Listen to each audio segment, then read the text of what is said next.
birashoboka ko bitari ubwa mbere umubonye.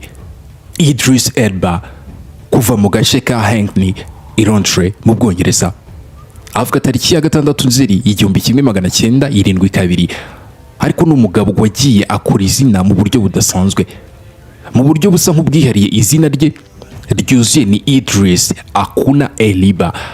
Yavukiye mu muryango w'abimukira bakomokaga muri Afurika y'Uburengerazuba. Se Winston Elba yari yaravuye muri Sierra Leone aza gushakira ubuzima mu Bwongereza. Yakoraga mu ruganda rwa Ford Degman. Naho nyina Eve yakomokaga muri Ghana.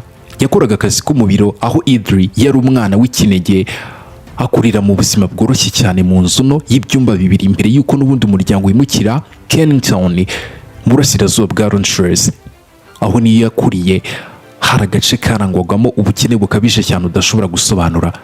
Urugomo, ibikorwa by'amabandi ndetse n'ubuzima bugoye byatumaga urubyiruko rwinshi rujya mu biyobyabwenge.